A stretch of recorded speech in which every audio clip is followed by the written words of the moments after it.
Hello, I'm Rick Vanover, and I'm a Senior Product Strategy Manager at Veeam Software. And I want to give this vBrownbag presentation on the ultimate backup storage architecture. Now, I'm on Twitter. You can yell at me at Rick Vanover. You can also follow me. I'm actually pretty engaging there as well. I work at Veeam. You can also follow Veeam. We'll engage with you there. Now, this backup storage architecture topic, surely it has a hook to Veeam, but everyone can get some practical tips on how you can design a backup infrastructure, because I challenge today, it is indeed an infrastructure, to really get the ultimate experience. So let's go in and level set first of all. I'm going to ask you a question. Can you really have it all? Can you get high performance, low cost, really good deduplication? I don't want to have a lot of storage in place. I don't want a lot of devices or equipment. I might want to go scale out, but I also want offsite. If you had to go through and rank all of these different things, this is kind of the first guiding principle to setting up the ultimate backup storage architecture, is that you really have to answer some of these questions and then come up with the funds and the design and the infrastructure and the supporting things to help get it done. Now again, a lot of times people put these types of design principles forefront into the production storage and production architectures, but when it comes to ensuring availability with things like backup and more, you want to make sure that what you have is the right design, right? So let's go into that. Number one rule, the ultimate backup storage architecture is not a part number. You cannot go put it into some site and get it. You have to really take this in as a mindset. It's a way of thinking. It doesn't have any specific vendor technology in play.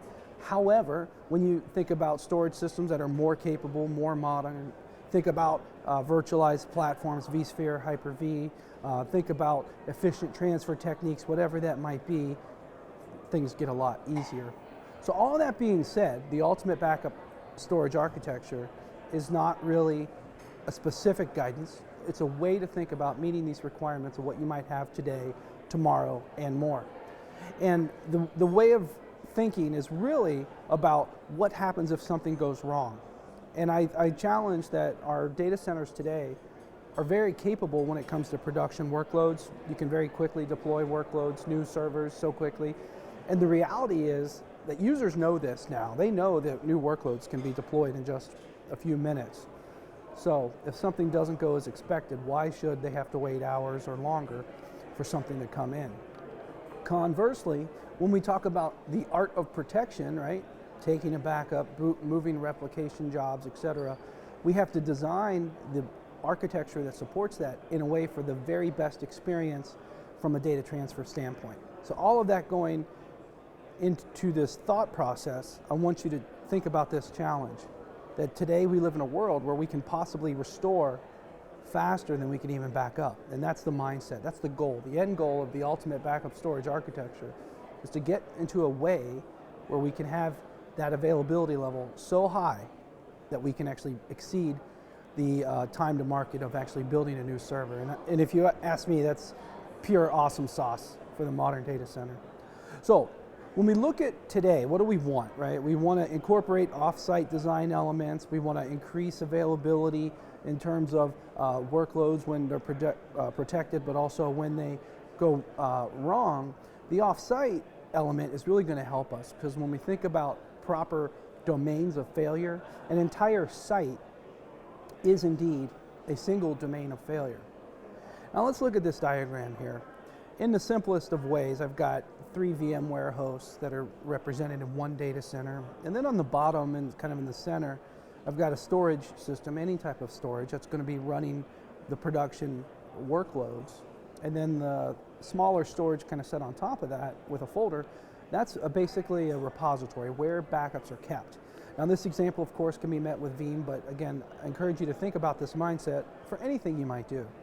Now, you might say, why in the world would I put my backups right there in terms of a production resource so close in regards to my backups? Well, that's all good until something goes wrong, but there are significant benefits to that. One, the incremental backup process is going to go very well, because it's first of all on a production class of storage.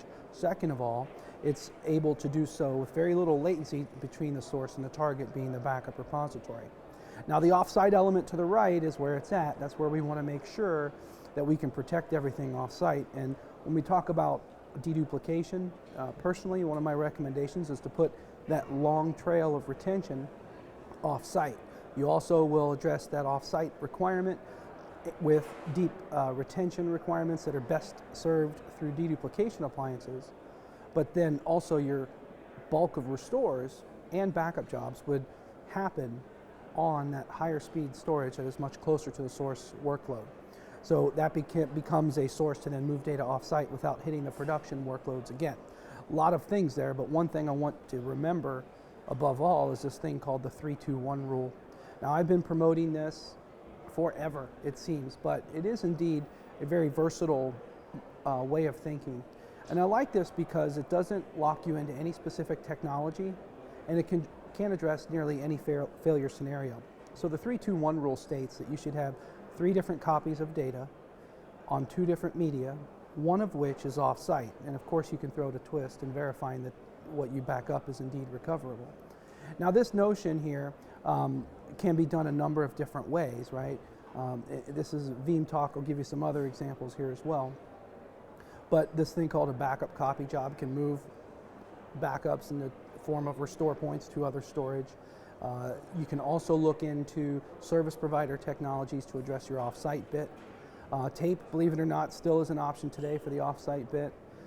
The acquisition cost, the portability really can't be beat. Replicated virtual machines and also storage snapshots are really good options to identify multiple different surface areas of your data to protect it. Now you can also look into things like storage replication or I/O filtering or some other types of things that can really represent your broader strategy, but you have a lot of different options to get data off-site. Now let's zoom in into that first thing I spoke about, the notion of recovery equaling production. So again, I say that the expectation is high today for how workloads are to run, but more so when something goes wrong. So if everything fails, right, what do people expect? Especially if you can't run on that production workload.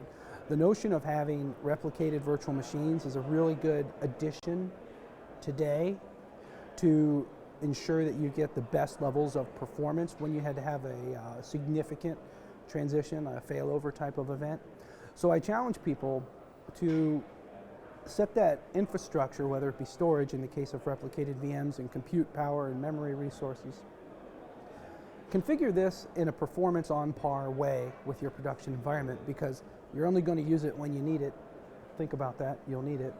And the other half of that is you might think, well, I can't double my infrastructure. Well, you could also take a look at breaking down that infrastructure that you would protect to this level into tiers or categories, tier 1, 2, 3, etc. When I talk to people who have been through a significant failover event and when they really depend on their backup architecture, their replicated infrastructure, there's usually this rule of thirds that kind of comes in. The first thing is what I would call a tier 1 recovery scenario, which is the basics, the fundamental things. So people usually need communication, right? They need their email system, they need their authentication framework, Active Directory, for example. Those types of things is that really serve as that tier 1 first line of restore situation. Add on to that, people usually also want to have one application, right? There's one application that truly drives your business. You might want to put that into that first tier. The second tier is a longer list of supporting applications, right? The infrastructure that goes not so much as critical as the first tier, but things that are beyond a little bit less critical, but still needed in a failover situation, right? So we need that first tier to get started, and then from there, that second tier can be used. And then what we found, at least again, talking to people who have been through a significant event, is there's a third tier that actually doesn't need to be failed over or isn't as critical compared to those first 2 tiers. So when you design an infrastructure, think of these performance profiles in mind, and then it's very possible that you might not even need to have this replication infrastructure designed for the entire workload, but maybe just the first 1 or 2 tiers. And again, everyone's requirements are different, but just give some thought to that type of way of thinking. And the replicated virtual machine, especially with VMware and Hyper-V technologies, this really allows you to dial up a performance profile when you need it that really helps you in a failover event. So that's the replicated VM. It's a really good way to address that expectation of recovery equaling production, but also the backup is also still important because not every day is going to be as bad as this, a proper failover. So when you look at details and whatever tool you might use, there's one thing I want to highlight here is this notion of a bottleneck analysis. Now this is a Veeam tool that analyzes the components of an infrastructure during a backup job. There's 4 things listed: source, proxy, network, and target, and they each basically take their share of causing the overall resource consumption of the job.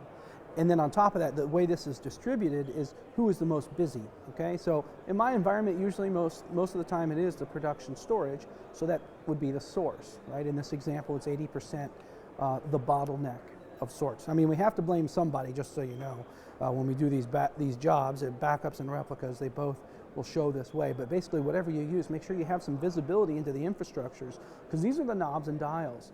You could say, well, maybe my proxy and my network are too slow. Proxy meaning I don't have enough CPU or memory, network maybe there's not enough throughput, etc. And then the target, which is where I'm writing the backups. In this example is 24%. So if you take a look at this, is basically a unintelligent way. I just threw something in there and took a backup. Those are the numbers I got. If I take a look into doing things in an ultimate fashion, I can really skew it. This was the same virtual machine, but look at this distribution here. I lined up a more high-performing target, so backup storage, and that went from 24 to 0% bottleneck, but the source storage was the same, and because everything else downstream, the proxy and the network, were made better by that target, then the blame percentage was elevated on the source, right? I can't do anything about that in this particular environment. But nonetheless, think of these indicators here as knobs and dials. What do you need to tweak? What do you need to tune to move data most efficiently? So sure, this distribution was better, but the real benefit is time. Okay, so what do I mean by that? Transfer time. A backup window is made shorter, a replication window is shorter. In the VMware example, the VMware snapshot is open a lot less. In the Hyper-V example, the VSS transfers a lot less. All those different things are better when you go a little bit more ultimate. So that being said, I have a couple of different ideas and characteristics I want to share around that ultimate backup storage architecture. One option is to really use the high-end server, and we're here at Cisco Live, so I'll talk about the Cisco UCS C-Series in particular. There's a lot of C-Series servers that have a lot of storage capacity internal to the disk subsystems on the servers. I have a lot of partners, and I've talked with a lot of end users who are using those as a backup repository. Outstanding choice. Now that would be a little bit different than the picture where the production storage and the backup storage would be intermixed. That would be different. Well, I guess you could do it with Hyper-V with different drive loaders. But nonetheless, one mindset to think of is this notion of a production class storage resource, and UCS servers with their connection capabilities with the drives that you can get today, everything. It's a really good choice, and you can put backups on there. That's one option, and that could sit next to maybe you, for example, have a UCS cluster running VMware vSAN, right? And you've got a bunch of vSphere servers, and then one UCS server, a C-Series that you're going to put backups on locally, and it would be Windows installed there. The Veeam proxy could be there. The Veeam console could be there. This is just ideas floating off the top of my head, but you can move all that vSAN data in terms of backup to that other C-Series node. Really good performance profile. The backups are going to be great. The restores are going to be great. The synthesizing that happens locally will be great. Another way you could do that is if you had like a traditional SAN, you could actually put a backup repository, it's a Veeam term, inside of that SAN, but we still want to have something off-site, and then usually deduplication comes into mind there. Still you have a way to get that high performance when it comes to synthesizing backups, incremental backups, etc., because it's on a production class of storage, very close to the source data profile, and then from there you can seed that to build the target through the backup copy job, replicas, and more. Speaking of replicas, I'll get to replicas in a second. I want to zero in on this repository that's really close here, the ultimate first stop repository. Some very specific characteristics. One, it's close to the source or the primary storage. It's fast. Most people don't put a lot of fast storage in place for backups, but again, you're only going to use it when you need it, right? Think about that. So it's one of those things that is the right performance profile at the right place at the right time. Yep. And then I could also challenge that you put low retention there, right? So if it's expensive, I might not have infinite capacity. 2 restore points, that's the minimum you can do with Veeam, and specifically a forward incremental. Should do very well in most situations there. That's a great way to address the quickest backups because it's very little manipulation, and then the quickest restores because it's also right there on very fast storage. And if we talk about 2 restore points, if you think about how often people do restores, 90%, well, I'm making up a statistic here, but a high percentage of restores are done from the most recent backup. So if you have 1 or 2 right there, chances are it's going to address what you need. That being said, you can source the backups off-site, and then all those other good restores will come from there. So a lot of good characteristics come there. Take it one step further, you can maybe use a low-end SAN. We talked about the UCS server approach. Also, PCIe SSD drives, believe it or not. That's one thing I'm kind of fancying now. I'll talk about it in a scale-out fashion in a bit. But basically, you could put a PCIe SSD card. Granted, SSDs are nice, but if you think about putting a little bit in every server, you could basically pool them together, and I'll get to that in a second. And it doesn't have to be all VMs, and what I mean by that is you could use VM storage for some backups. You can use low-end SAN, NAS devices, anything that's going to have a pretty good performance profile or production class when you need it. That's going to help you. And then you can trick it off-site with the backup copy job. I like to do that. Point to remember here is to use whatever you use. I know Veeam can help you with this, but a backup copy job ideally is going to move best with the built-in WAN acceleration. So Veeam has a technique where we can move data from one repository to another, or build a replicated VM from one source to a target host or cluster. And that transfer is going to use WAN acceleration techniques that are built specifically into the Veeam data movers. Long or the short, it's the best way to build a Veeam restore point. Then that second repository is basically the target of where you're going to put basically larger amounts of data. So again, deduplication comes into mind here as a really good candidate. Lots of retention, archival requirements, etc. And then that's where the backup copy job would point to. One thing that's not on this diagram is a cache unit. So in Veeam, at least with the backup copy job and the built-in WAN acceleration, we want to have a cache on both sides. And a lot of people look at that cache requirement and they just pick something, but I'll give you 2 pieces of information here. One, the system requirements recommend that you use a SSD or an SSD-backed storage device for both the source and target repositories. Definitely want to consider that because this will help a lot of the random reads associated with the WAN acceleration optimization. All those reads and fingerprinting will be a lot happier with a higher performance profile. Now, it doesn't have to be a lot of SSD storage, but the thought is you can come up with better storage and you can come up with more bandwidth. That's the logic of that. And the other advice here is put a WAN accelerator on both ends. A lot of times people just put one and then a cache, and they don't do a symmetrical design. So that's the other thing, is just keep it symmetrical.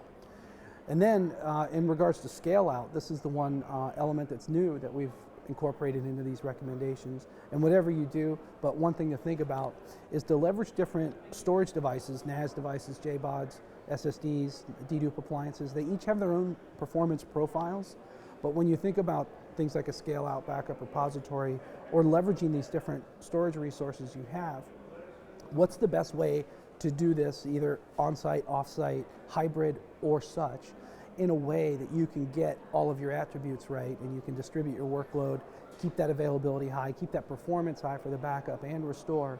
And the one piece of advice here that I'd recommend is give what I would call good thought to things like locality. Okay, so if you are using a dedupe appliance, I would want to put my full backups there. But if I want high restore speeds, I'd want my increments on these other 2, the NAS and the JBOD. We live in a world today where we have these types of options, so if you want to dial up these perfect architectures, give some thought to that. You know, dedupe is great, but you know, any of those manipulations, no matter what it is, are usually with some form of a rehydration tax. They can be offset a bit by things like data domain boost, HP Store Once Catalyst, and like a specific Veeam example with our Exagrid native data mover. But generally speaking, deduplicated file systems have a rehydration experience. Take that to the next level, use that to build replicas off-site. You can really dial up some great availability, great options, and such. Now that being said, you got to be able to quantify your capabilities. Now, I like myself repeatable workloads. I mean, some of these other things, iometer, passmark, are great for straight speeds and feeds. But when it comes to repeatable workloads in terms of an application, like things like Exchange Jet Stress, that's a little bit more of a currency or a little bit more of a relevant measure that you might be able to use in your organization or to your business or to your application or such. So in any sense, I encourage you to make these little tweaks in your infrastructure, but then quantify them pre and post. So the bottleneck analysis in the Veeam example is a good example, but then also iometer, passmark burn and test. And if you have some repeatable workloads, you can definitely measure how the ultimate storage architecture for your backups is making a difference. All right, well that concludes my vBrownbag presentation. Again, Rick Vanover on Twitter, Veeam on Twitter. Talk to you there. Thank you.